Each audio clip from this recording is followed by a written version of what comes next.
Merci de votre disponibilité à Gangan TV. Bienvenue dans cet autre numéro de Café Débat. Vous le savez, notre mission, donner la parole à ceux qui veulent la prendre en vue d'impacter l'opinion.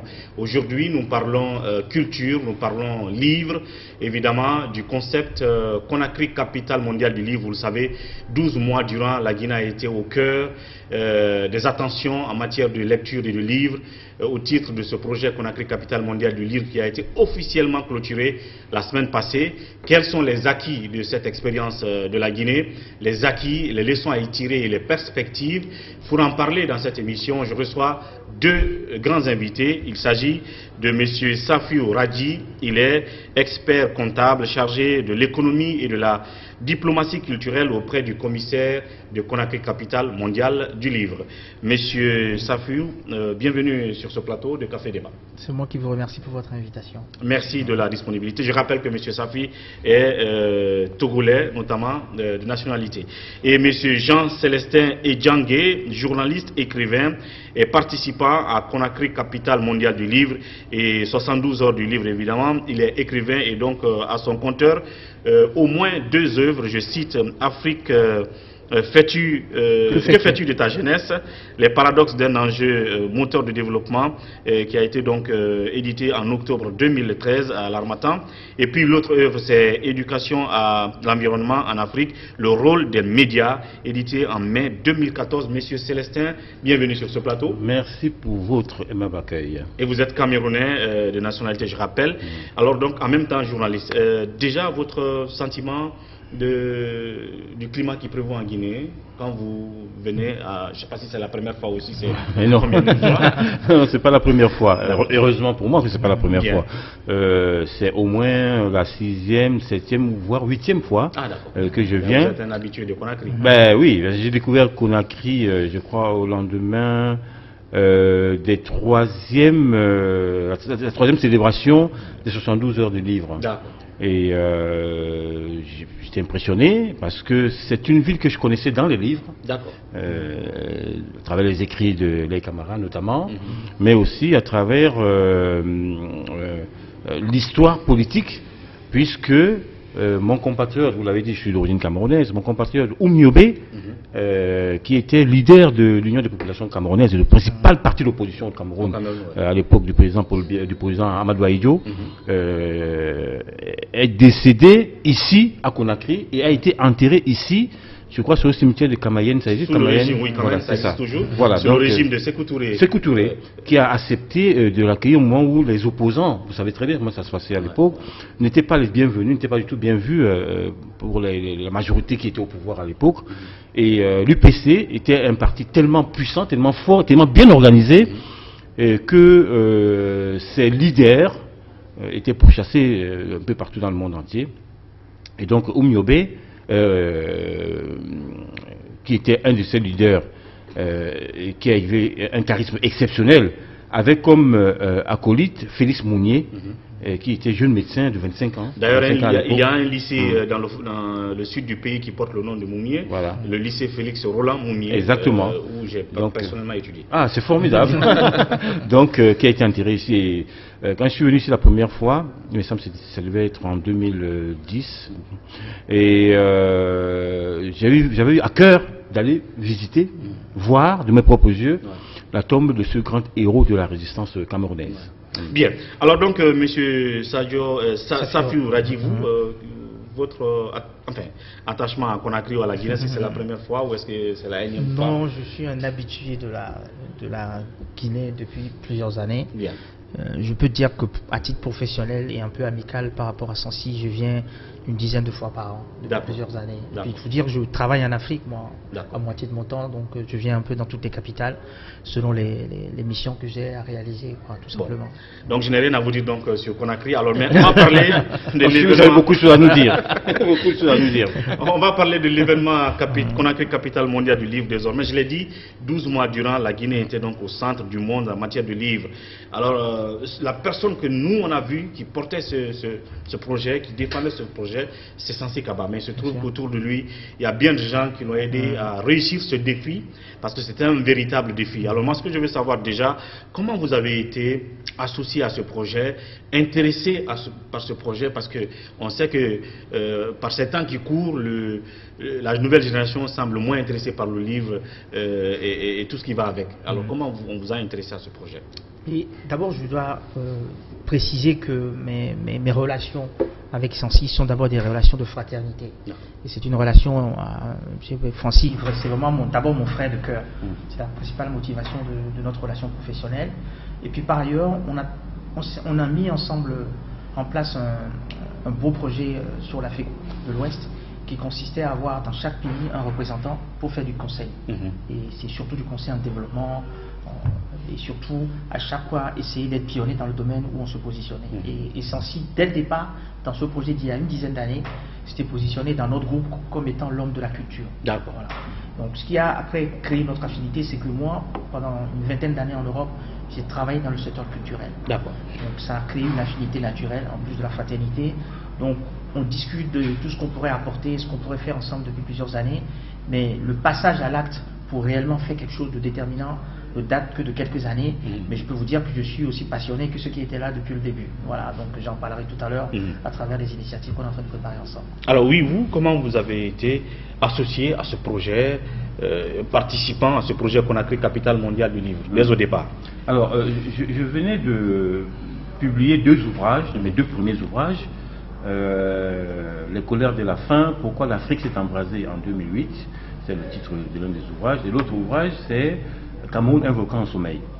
Nous étions en 2010 et l'idée était, parce que j'avais été invité par le salon des livres de Paris pour dédicacer mes ouvrages, l'idée était donc de faire connaître ces ouvrages, mais en même temps donc d'en vendre un peu, et puis et c'est au cours de cette cérémonie que j'ai rencontré Sansi Kaba, et je ne sais plus qui nous avait mis en contact d'ailleurs. Et une fois que j'avais eu à terminer la dédicace, on a eu une séance de travail ensemble, et puis il m'a dit qu'il était intéressé pour que je rejoigne un peu l'équipe qui organise ou qui participe à l'organisation de 72 heures de livre, et que j'apporte ma modeste contribution en tant que journaliste d'abord, mais aussi en tant qu'écrivain, en tant qu'auteur. Je crois que le profil l'avait intéressé, et c'est comme ça que j'avais rejoint l'équipe. J'en assurais la promotion de l'événement et du contenu pendant un bon bout de temps à Paris et en région parisienne. Et de fil en aiguille, j'ai été impliqué de plus en plus. Quand il y a eu un salon, une édition 72 qui s'est déroulée ici à Conakry, voilà, et après l'édition, on se retrouvait toujours pour préparer la prochaine édition. D'accord.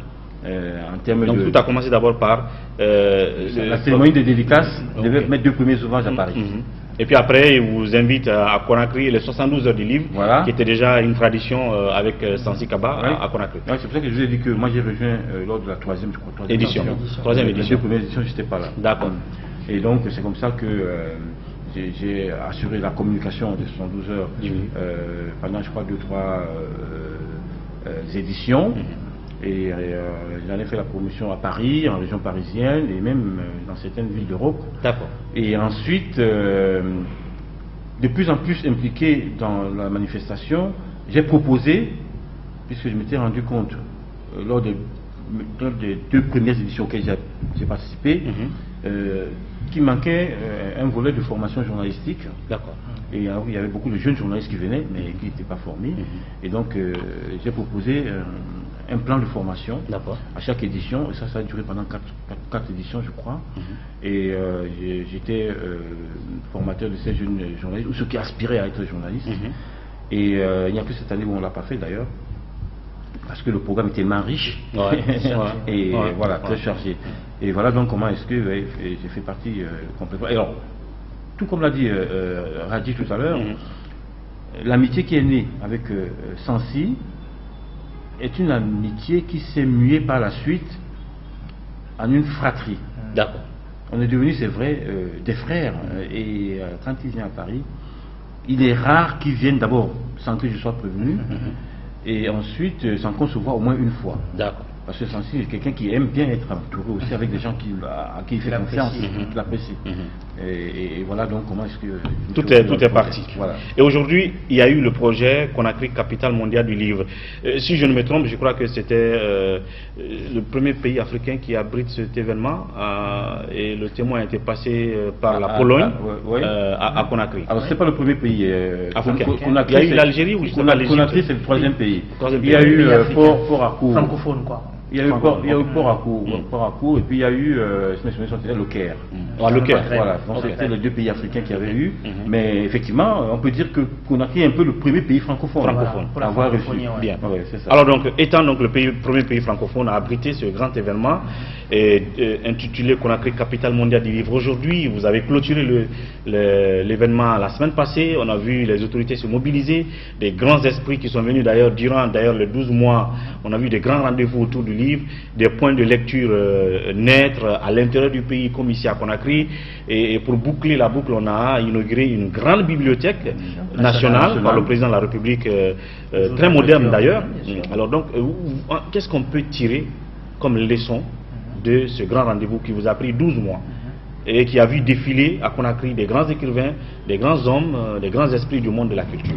Mais d'abord, pour résumer un peu les choses, c'est peut-être le symbole de ce qu'on peut faire de son rêve. Parce que tout ça, Sansi l'a rêvé, en se disant, je suis capable, avec mes équipes, avec mes amis et frères, de faire partir mon pays d'une situation où, il y a un an, on parlait à peine de la Guinée comme pouvant être un pays de référence en matière de livre. Ça a été d'abord un projet qui a été monté et défendu peut-être à l'UNESCO, je ne sais pas où. Oui, bien sûr, comme une quarantaine de pays qui sont candidats avant que la Guinée ne soit choisie et Conakry mis en honneur. Donc moi je résume le processus en disant que c'est vraiment l'invention du possible. Il est parti de rien pour faire tout ça. Mais ce qui est important dans cette trajectoire, c'est de voir aussi tout ce que le pays a gagné là-dedans. Parce que ça s'est fait chaque jour. Sansi tenait à ce que chaque jour de cette année soit occupé par des actions qui mettent à l'honneur son pays. Et il a réussi à inventer ça, à faire en sorte qu'il y ait un agenda international d'un certain niveau qui soit vendu, qui ait eu des résultats très positifs, au point où aujourd'hui on se demande même comment on fera pour faire aussi bien, voire mieux. Donc c'est vraiment ça ce qu'il faut reconnaître là-dedans. Et j'en parle comme un homme de la culture qui voit ça de l'extérieur. Je vous ai dit, j'ai rejoint l'équipe pour pouvoir apporter une dimension diplomatique et institutionnelle, mais je considère que le travail qui a été fait au départ est déjà colossal. Ça, c'est la première chose.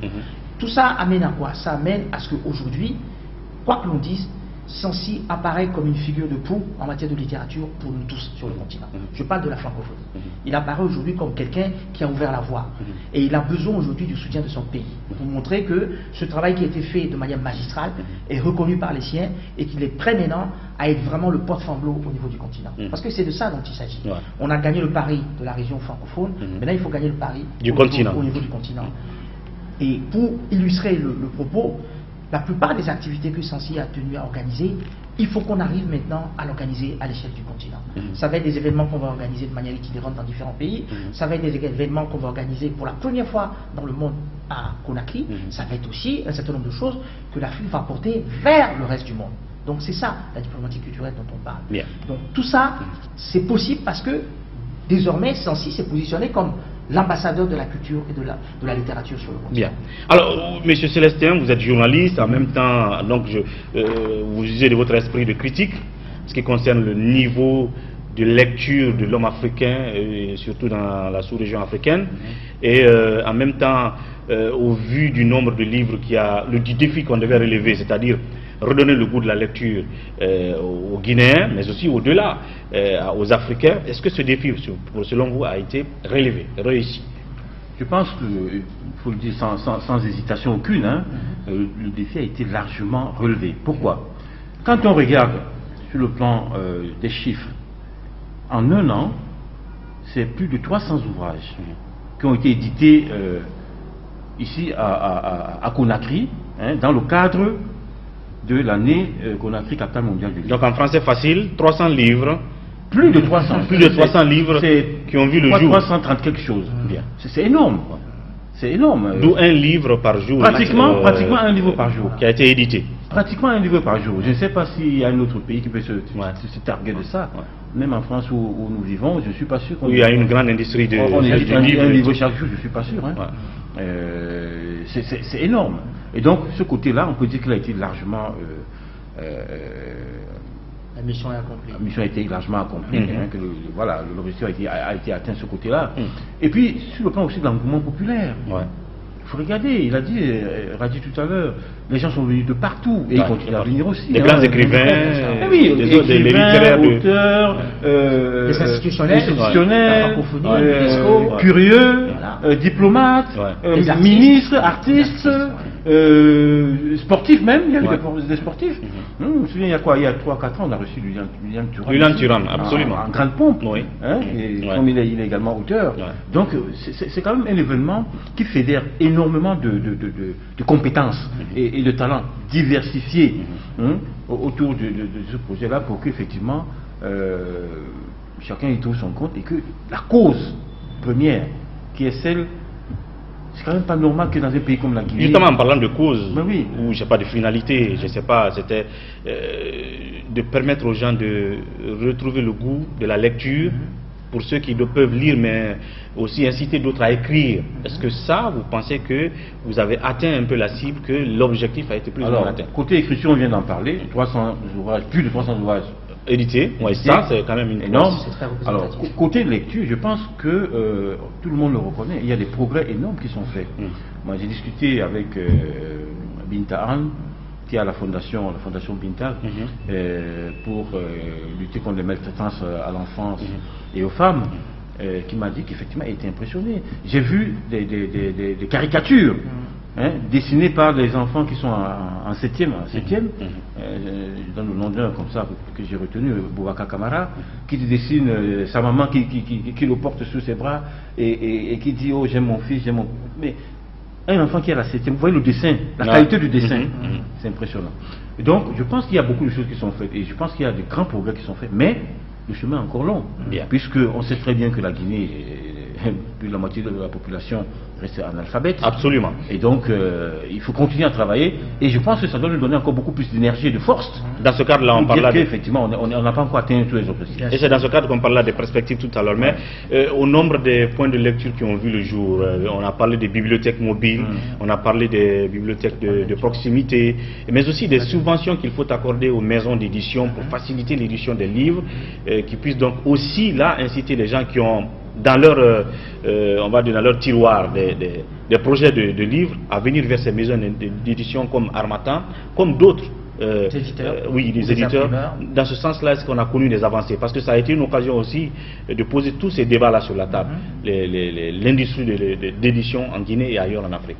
Vous savez, en fait, ce qui s'est passé en Guinée d'immédiat sur le plan politique, c'est d'abord le fait qu'il y a aujourd'hui une politique de la culture, une politique du livre. C'est un des atouts, des apports concrets du travail qu'a fait Sansi et son équipe pour le pays. Aujourd'hui, on dispose d'un cadre institutionnel clair qui manifeste la volonté des politiques de faire quelque chose pour la culture et le livre. Et on attend la loi sur laquelle aussi on a commencé tout la loi du livre, la loi sur le livre, je crois. Sur lequel on a commencé à faire un travail de lobbying. Et justement, la loi vise à organiser la manière dont on va gérer la montée en puissance du secteur culturel et du secteur du livre. Et ça inclut la question de la subvention, mais l'économie du livre, ce n'est pas que la subvention. L'économie du livre, c'est d'avoir une vraie logique de filière, où on définit bien les acteurs, les potentialités d'emploi, parce que c'est ça qui intéresse les politiques, c'est qu'on fasse la démonstration, pas des études prospectives de qualité, que le secteur culturel, et particulièrement le livre, peut être un secteur porteur d'emploi, porteur de perspectives, avec des chiffres précis qui peuvent rassurer tout le monde et justifier l'investissement que l'État ferait à travers la subvention ou d'autres mesures incitatives. Mais même si on veut aller au-delà, je dis souvent que un des atouts que notre continent a et à minorer en ce qui concerne l'exploitation et la valorisation, c'est la culture. Si vous regardez derrière les grands progrès qu'il y a eu sur les autres continents, ils ont reposé leur modèle de développement, leur modèle d'expansion d'abord sur leur culture. Voilà, si vous connaissez le développement que connaît aujourd'hui la Chine fait tout pour que ce soit un développement qui soit ancré, basé sur sa culture. Voilà, c'est le modèle le plus probant aujourd'hui. La Russie, d'une certaine manière, garde aussi cette approche qui consiste à dire je suis russe. Qui n'accepte jamais d'altérer leur culture. Exactement. Donc, notre continent qui est considéré à juste titre, parce que Célestin le dit souvent, on est le berceau de l'humanité, le berceau de la civilisation, et tous les attributs qu'on peut donner pour valoriser l'origine de beaucoup de choses importantes pour le monde, en ce qui concerne l'Afrique. Pourquoi ne pas désormais faire de notre culture ce que je dirais le catalyseur, à défaut d'être la source de notre croissance, de notre développement. C'est ça l'enjeu qui concerne tous nos continents. Bien. Et je rajouterai aussi à ça le fait que dans le développement du numérique, qui est l'avenir du monde aujourd'hui, les choses seront égalisées. Le jeune chinois, le jeune américain, le jeune japonais, ils auront les mêmes outils, la même grille de lecture, le même instrument qu'est le numérique. Ce qui va faire la différence, c'est quoi? Mais c'est la culture. Bien. Et donc, le défi de, comment on va dire, de rapprocher le livre au lecteur, notamment à la jeune génération, est-ce qu'il y a aussi la nécessité de réorienter peut-être les thèmes vers les préoccupations de ces jeunes? Parce que durant cette année Conakry Capitale Mondiale du Livre, on a vu ici à Conakry, où on a ouvert des petites bibliothèques dans certains quartiers enclavés, où il n'y a jamais eu d'école d'ailleurs, après faute raison de bibliothèques. Donc on a ouvert des bibliothèques à ces endroits-là. À l'intérieur du pays, il y a eu des bibliothèques de proximité. Mais pour que les jeunes aient le courage d'ouvrir ces livres, de les lire, je veux dire, quelle démarche faut adopter pour que cette proximité livre et jeune puisse être une réalité et que ça fasse effet, notamment sur la formation et la culture et l'intellect des jeunes, de la jeune génération. La question que vous posez est intéressante parce qu'elle pose la question en fait des corps intermédiaires, c'est-à-dire qui va faire le lien, l'animation entre l'outil ou la structure qui est sur place et les populations cibles, absolument, qui sont donc visées pour. Mais je pense que c'est pour cela que Sancy a parlé à plusieurs reprises. C'est pas le thème d'éducateur, il a un thème qu'il utilise, des gens qui sont comme des médiateurs en fait, qui vont soit par l'intermédiaire des écoles, quand il y a des écoles, véhiculer le message, ça peut être même des enseignants, ça peut aussi être des membres d'associations qui ont été sensibilisés sur la question, les acteurs locaux, les acteurs locaux, ONG, pour permettre à la population d'abord d'être informée que la structure, l'outil existe, qu'il y a une bibliothèque qui est à leur disposition, c'est leur outil, qui donne les horaires d'ouverture et les horaires de fermeture, qui dit tout ce qu'on peut trouver justement comme richesse pédagogique pour servir à ces jeunes ou à ces moins jeunes aussi, qui veulent vraiment se cultiver, qui veulent lire. Bien. Vous êtes venu d'autres pays, comme je l'ai dit, même si vous êtes de la diaspora, monsieur Célestin de Cameroun, monsieur Safiou de Togo. Cela peut-être, cette expérience guinéenne, si elle a été réussie, ce défi, s'il a été relevé, devrait peut-être être extrapolé. Bien sûr. Chez vous, est-ce que vous comptez le faire? Comment est-ce que vous comptez le faire? Quelles sont les perspectives? On va en parler tout à l'heure. Mais dans la deuxième partie de cette émission, juste après la pause thé, on se retrouve pour continuer notre émission.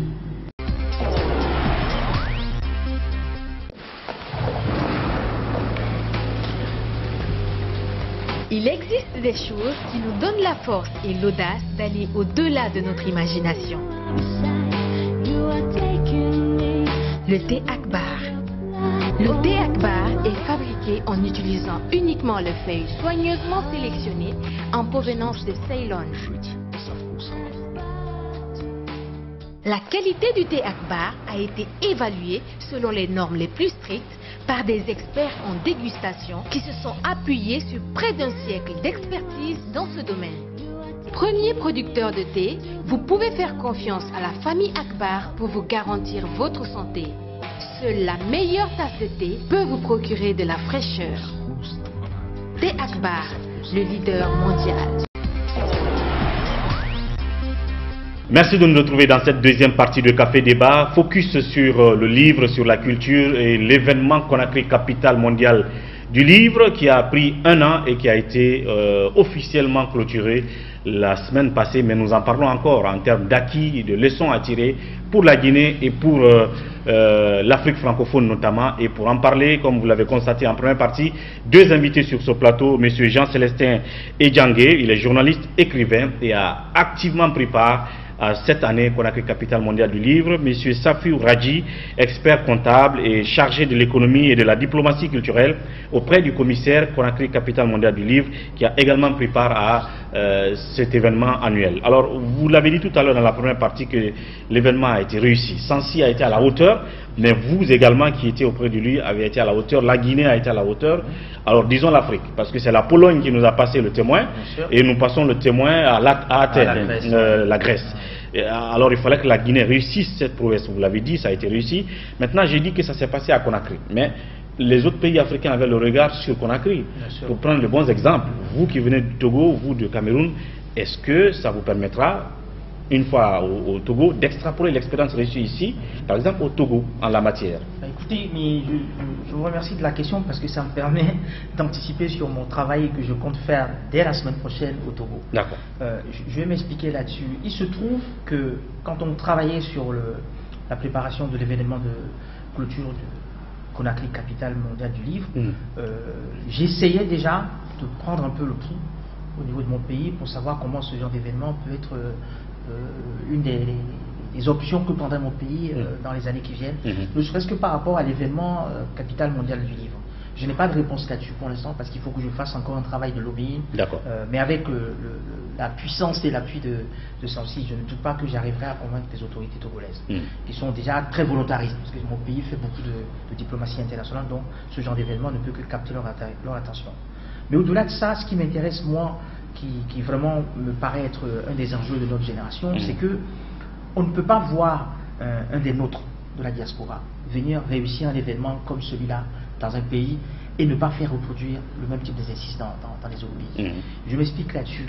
Les points de lecture dans des zones isolées, les bibliothèques mobiles tel que ça a été mis en place, la diffusion massive de livres, il y a eu 100 000 livres qui ont été donnés par les C'était une pluie de livres qui est tombée sur la Conakry, carrément. Le fait aussi de valoriser les langues locales, parce que Saïla est hébergé au sein des 72 heures de livres, ce sont des choses qui nous parlent, qui nous touchent. On est obligé de porter comme message auprès de nos ministres de la Culture. Il y avait des ministres de la Culture et des représentants du ministère du Sénégal et du Burkina qui étaient là, qui sont partis aussi, motivés. D'ailleurs, le ministre du Burkina bien inspiré, on va dire, a annoncé officiellement la candidature du Burkina pour être un des futures capitales mondiales du livre. Donc les impacts sont immédiats déjà. Donc on portera le message dans nos différents pays. Et je vous dis, moi je ne le ferai pas qu'au Togo. Je le ferai dans tous les pays où je travaille déjà actuellement pour sensibiliser sur le fait que quand un pays réussit à ce niveau-là, à ce point-là, un certain nombre de projets qui sont intéressants, on doit les benchmarker partout parce que tous les jeunes en Afrique ont besoin des mêmes ressources, des mêmes solutions. Et quand un pays le réussit, il faut qu'on arrive à faire appliquer la même approche partout. Et ce qui m'intéresse dans l'approche de Sancy, c'est que, enfin, moi c'est l'économiste qui parle, c'est le fait qu'il a trouvé un modèle économique. Parce que pour avoir des points de lecture, il faut des moyens. Il faut des moyens. Pour les construire. Donc il a trouvé un modèle économique qui consiste à faire un agencement entre des partenaires qui s'intéressent à ces populations cibles. Et donc ils font un certain nombre de démarches de sponsoring. Trouver aussi un accord avec les autorités locales, parce qu'il faut que les quartiers soient impliqués, il faut qu'ils prennent en charge la gestion de... On a vu par exemple NCA, pas pour faire la publicité, la banque NCA, qui a ouvert un point de lecture. Qui a été inauguré par le chef de l'État. Donc il y a toute une réflexion qui est derrière ce projet, qui intéresse les autres pays. Et puis au-delà de ça, ce que Sancy est en train de faire dans ce pays, qui mérite d'être salué, c'est le fait qu'on va pouvoir mettre en place une vraie plateforme pour la culture africaine. On va mettre en place un écosystème sur lequel on est en train de travailler qui va faire en sorte que tous les pays ouest africains pourront se brancher par pays sur cet écosystème et pourront désormais valoriser la culture en général et la littérature de manière particulière. Oui, au Cameroun, comment ça va se faire? Parce que justement, ce défi de redonner goût à la lecture par cette nouvelle génération, c'est important parce qu'aujourd'hui, je veux dire, la quête du savoir à travers le livre ou même le numérique, je pense que c'est le dernier des soucis. La nouvelle génération, aujourd'hui on parle Facebook, on parle des films. Alors, est-ce que ce défi réussit de le reproduire au Cameroun? Alors, je ne sais pas s'il faut le reproduire in extenso, mais...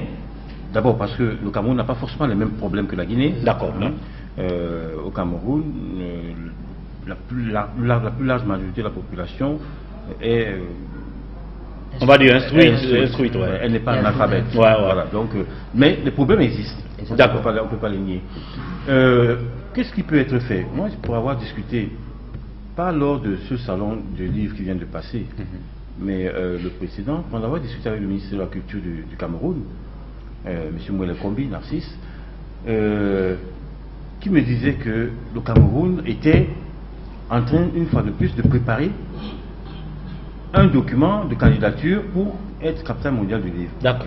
Sachant qu'ils ont déjà échoué 2 ou 3 fois. D'accord. Pour dire que... donc ils vont se relancer. Pour dire d'abord que c'est pas évident. C'est pas un exercice facile. Et que les gens pensent que la Guinée a candidaté une fois comme ça, elle a été élue. Ça veut dire que c'est passé facilement. Oui, c'est pas facile du tout. Ouais. Il y a des pays qui candidatent 4, 5, 6 ans, 5 fois.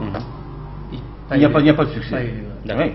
Donc, vous dites que le Cameroun a candidaté encore. Donc, peut-être que si je suis associé au projet de candidature, je vais pouvoir apporter l'expérience que votre expérience justement à partir de Conakry. Parce que je suis comment monter d'abord le projet, comment est-ce que le projet a été monté et défendu. C'est un projet exceptionnel qui a mis en avant tout ce qu'il faut faire pour la jeunesse de ce pays à travers le livre. C'est-à-dire que c'est jeunesse, livre, ces 2 mots-là qui ont été de cœur cible même, la pierre angulaire du projet Conakry Capitale Mondiale du Livre. Voilà. Et donc, en termes de, je veux dire, de livres, vous avez parlé à la radio tout à l'heure de solidarité africaine. Moi, je l'ai dit aussi et je le répète. Est-ce que, parce qu'on a vu au moins 2000 ou 3000 livres qui ont atterri en Guinée, est-ce que dans le cadre de la solidarité littéraire, on va envoyer des livres au Cameroun ou au Togo? Est-ce que vous allez en recevoir, ou est-ce que tout le stock de livres qui ont été envoyés de la Pologne, de la France, de la Russie vont rester stockés en Guinée, dans les bibliothèques, les points de lecture, ou est-ce qu'on va desservir d'autres capitales africaines en livres? Donc je pense qu'il faut rester sur ce que j'appelle moi une culture d'impact. On fait un gros événement, on investit pendant une année tout l'engagement que l'État, les partenaires et l'équipe de Sancy ont mobilisé pour réussir le pari pendant 1 an. C'est normal qu'on accorde une certaine priorité à la Guinée. D'abord pour les raisons que mon ami a expliqué tout à l'heure. Il faut maintenir tous ces acquis. Voilà, il faut consolider même ce qui existe déjà. Il faut y rajouter encore des moyens supplémentaires, juste pour s'assurer que le statut de vitrine de la littérature et des lecteurs qu'on veut donner à la Guinée aura du sens et aura du contenu. Donc ça suppose un effet massif, vu le point de départ d'où on vient. Donc je pense que la question de la solidarité, du partage des acquis ou des retombées de ce qui s'est passé en Guinée, on l'a déjà, puisque c'est l'Afrique qui a été mise en l'honneur pendant 1 an, même si c'est la Guinée qui l'a mis en avant. On parle de Guinée, Conakry, capitale mondiale du livre, mais c'est d'abord l'Afrique francophone qui est mise à l'honneur. C'est d'abord la littérature francophone qui est mise à l'honneur. C'est d'ailleurs pour ça que l'ambassade de France a mis le paquet pour que les choses se passent le mieux possible. Et les autorités aussi ont porté l'événement pendant 1 an. Donc moi, je considère qu'il vaut mieux maximaliser les efforts et la distribution du livre et irriguer le pays des points de lecture pour qu'on puisse avoir une vraie vitrine guinéenne qui se desserve après les projets qu'on va faire dans les autres pays. Et comme je vous disais, il vaut mieux réussir en Guinée et puis benchmarker pays par pays avec une stratégie bien définie à travers la plateforme qu'on va mettre en place, plutôt que vouloir tout de suite commencer à faire ce partage qui va faire un effet de dissémination mais sans impact. Donc je crois à la culture des impacts. Quelque chose à dire là-dessus? Oui, j'ajoute juste ce que vient de dire Adi, qu'effectivement la Guinée a des besoins énormes. Énormes. Donc il faut d'abord essayer de répondre à ces besoins-là. Mais maintenant, me vient tout de suite l'idée selon laquelle pourquoi on ne pourrait pas imaginer qu'il y ait des échanges entre les bibliothèques des différents pays de la sous-région, voire des différentes sous-régions. C'est-à-dire que si, par exemple, le Cameroun a besoin, je sais pas, d'un livre ou d'un stock de livres, dire qu'il faut faire des échanges, la Guinée peut prêter. Absolument. Pendant que le Cameroun a besoin, pendant 2 semaines ou 1 mois. Pourquoi pas la circulation des livres? C'est comme on parle de circulation des biens et des services. Le livre ne peut pas être l'instrument par excellence pour lequel justement on favorise les échanges, on favorise ça donnerait un dynamisme exceptionnel à ce projet-là. Voilà. C'est comme un livre que les Guinéens aiment beaucoup, mais qui a été écrit par un Ivoirien, je ne sais pas, j'ai oublié le nom, mais en fait c'est les amoureux qui l'aimaient beaucoup. Ça me viendra peut-être, un Ivoirien, c'est un couple assez fabuleux, donc leur amour a donné beaucoup d'émotions aux lecteurs. J'ai oublié le titre, mais après un moment on le recherche en Guinée, mais on ne le retrouve pas. Donc il faut attendre que quelqu'un vienne de la Côte d'Ivoire. Après vous lui dites, bon, achetez-moi tel livre en Côte d'Ivoire, je veux bien le lire. Après la personne vous achète. Donc comme vous l'avez dit, en termes de circulation et d'échange des livres, la plateforme dont on parle là s'occuperait de ces aspects-là. Oui, parce qu'en fait, si vous voulez, une des dynamiques qui manque dans la sous-région et dans les autres régions, c'est le fait que les problèmes communs... Je parlais du Frax de Bento. Voilà. Le Frax de Bento. Voilà. Le fait que les problèmes communs ne font pas l'objet de solutions communes. Alors qu'on a des cercles, des espaces, des instances qui sont faits pour avoir des solutions communes. Donc nous, ce qu'on veut faire à travers la stratégie même qu'on veut mettre en place pour porter le secteur du livre, c'est de mettre en place cette plateforme qui permet de faire converger les problèmes communs et d'avoir aussi un cercle d'experts qui réfléchissent pour proposer des solutions communes. Et les solutions, on ne va pas juste les proposer, on va les mettre en œuvre. Tiens, là, on parlait des échanges de livres. C'est d'abord une foire du livre qu'il faut mettre en place. Une foire du livre. Une foire du livre qu'il faut mettre en place. C'est des choses qui sont aujourd'hui techniquement faciles à faire avec une plateforme informatique. Donc, tous ces outils-là, on va le faire converger vers Conakry, et c'est ça qui donnera la légitimité au fait qu'on parlera de Conakry, capitale africaine du livre. Bien.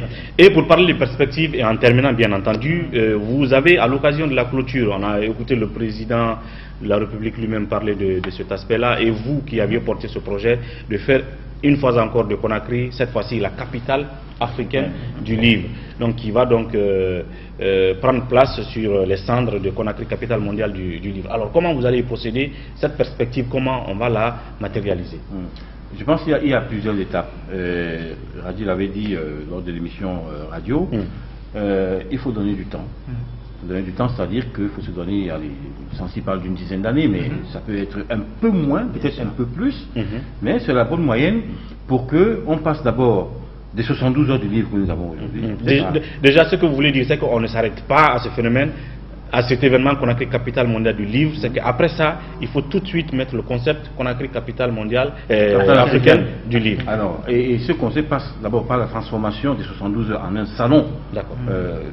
Du livre africain, Conakry, salon à travers lequel peut-être il y aura des prix qui seront décernés, plus de livres africains, plus de jeunes lecteurs africains, enfin, plus des talents africains. Et à côté de ça, donc, une fois qu'on a installé le salon, faire véhiculer dans l'esprit, à travers tous les autres grands événements culturels en général, mais en particulier aussi liés au livre, faire véhiculer l'idée selon laquelle, effectivement, Conakry a son salon africain du livre. Conakry est devenu la capitale africaine du livre. Je pense que à l'image de, comme vous l'avez dit, Bamako pour la photo, de Abidjan pour l'humour, je pense Ouaga le cinéma pour festival, le FESPACO et Ouaga, et puis le Nigeria probablement pour le cinéma. Mais comme je le précisais tout à l'heure dans l'émission radio, l'enjeu est déterminant. Il s'agit en fait de quoi? Il s'agit de faire en sorte qu'un pays ouvre la voie à plusieurs projets qu'on va avoir. Parce que moi je précise bien que là on est en train de parler de ce qu'on va faire de Conakry pour le livre. Si on le réussit, c'est un modèle, une approche d'internationalisation qu'on pourra fournir aux gens qui font le FESPACO pour le cinéma pour l'Afrique. Les gens qui s'occuperont de la musique, ils auront la même approche, ainsi de suite. Donc c'est vraiment une dynamique importante que le pays va porter, que la Guinée va porter pour les autres pays. Et c'est aussi en ça qu'il faut faire de la diplomatie. Il faut que tous les autres pays se sentent vraiment concernés, impliqués par ce qui va se passer ici, parce que... Et dans ce sens-là, quelle est la démarche pratique que vous allez emprunter pour cela, dans les jours à venir ou les mois à venir? En fait, une des options sur laquelle on est en train de travailler, et je vous parle vraiment de choses qu'on est en train de faire de manière pragmatique avec des cabinets très professionnels. Je vais citer son nom parce que c'est vraiment un jeune homme qui fait un bon travail au niveau international.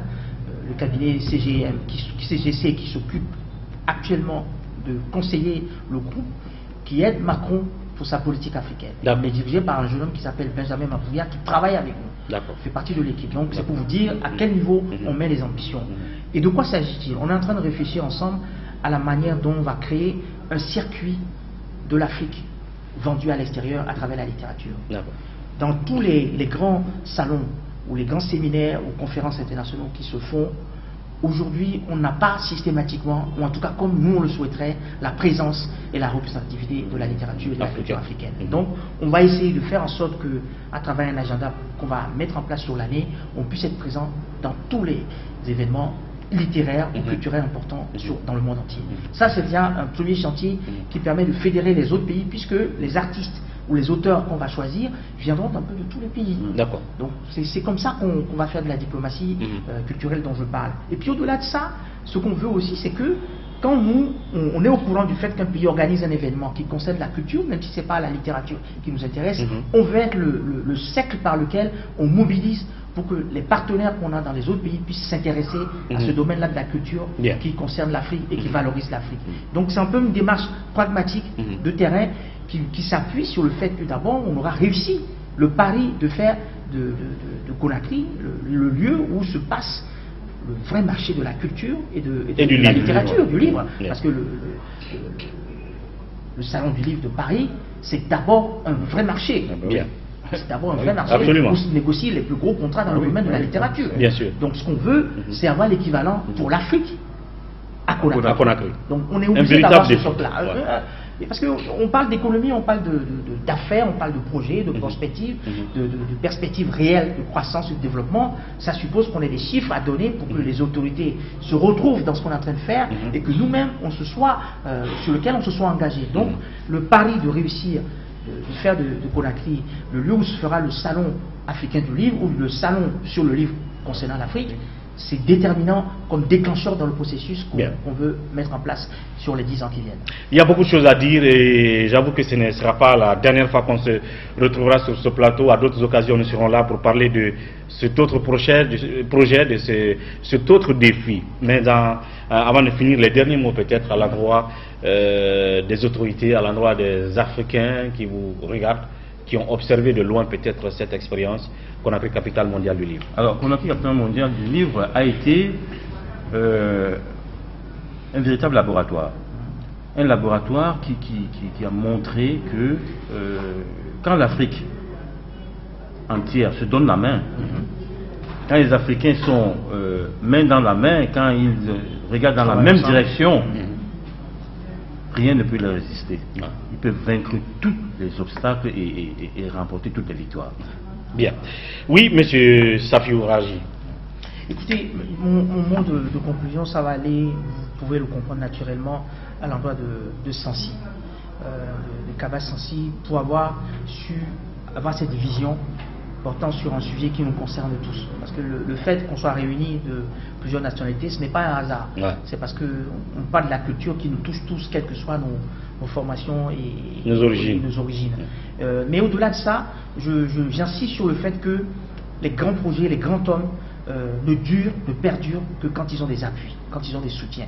Et les soutiens viennent de la légitimité que l'on a. Et j'estime qu'arriver à l'étape où Sancy est arrivé aujourd'hui, il a toute légitimité pour être le monsieur culture, non seulement de la Guinée, mais peut-être de l'Afrique de l'Ouest. Et ça suppose que réellement les autorités le portent. Absolument. Soit lui donnent les outils qu'il faut pour qu'il devienne vraiment notre ambassadeur. Nous, on sera là. Nous, au niveau de la diaspora, on sera derrière lui.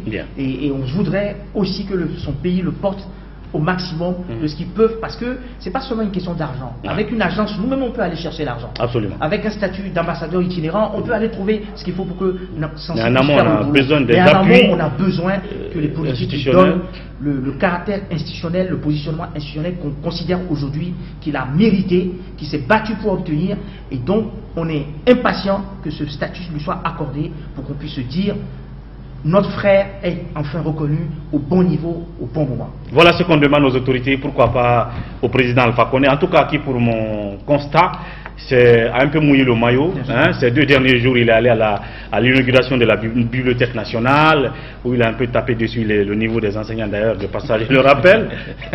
Il a inauguré d'autres bibliothèques également. Alors donc, tout ce qu'on peut vous dire, merci d'être passé dans cette émission, monsieur Safi. Merci, à très bientôt. Merci beaucoup et à très bientôt. Merci pour votre émission. Merci beaucoup. Voilà, merci à vous de votre attention. On se retrouvera demain pour un autre numéro de Café Débat. D'ici là, prenez soin de vous et au revoir.